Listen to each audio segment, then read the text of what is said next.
Дараах мэдээллийг анхааралтай сонсож байлгаарай. Боловсролын тухай хуулийн 45-2-4-т заасанчлан суралцагч бол багшийн харилцааг хүндэтгэн дээдлэх үүрэгтэй байдаг.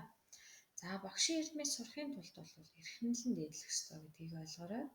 За хүүхэд бүхэн ном эрдэм сургая гэсэн сэтгэлийн үндэстэй болох ёстой. За мөн сэтгэлийн үндсийг бүрдүүлэхийн тулд бол юуны түрүүнд багштай итгэж багшийг дээдлэх ёстой байдаг. За эрдмийг зааж буй багшийг дээдлснээрээ тэр эрдмийг сурах сэтгэл зүйн үндэс бол тухайн суралцагчид бүрэлдэнэ гэж үзнэ. За багштай итгээгүй дээдлээгүй сэтгэлтэй бол багшаас эрдмийг нь хүртэж чадахгүй юм аа. Номын утгыг өөрөө уншаад ойлгоход бэрх. За гагцгүй багшийн сургаалаар л номд сурдаг.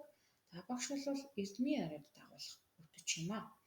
За хуучны ном сударт эрдэмт биеийг төрүүлсэн ээж авыг баруун зүүн мөрөн дээрээ багшийг тэргүүн дээрээ залдаг. Аав ээж махан биеийг төрүүлдэг бол багш оюун ухааныг төрүүлдэг гэж бичсэн байдаг. Жишээлх юм бол за 5 дугаар ангид байхад маш их ном уншдаг. За бас хүүхдүүдийг уншихыг уриалдаг нэгэн багш хичээл ордог гэжээ. За багш ангид ном авчирч бидэнд хэсэг хэсгээр нь уншиж өгдөг байсан.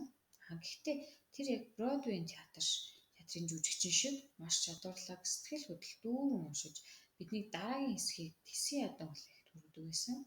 Түүний энэ чанар бол намайг 15 жилийн туршид тасралтгүй ном зохиолд дурлахад хүргэсэн юм аа.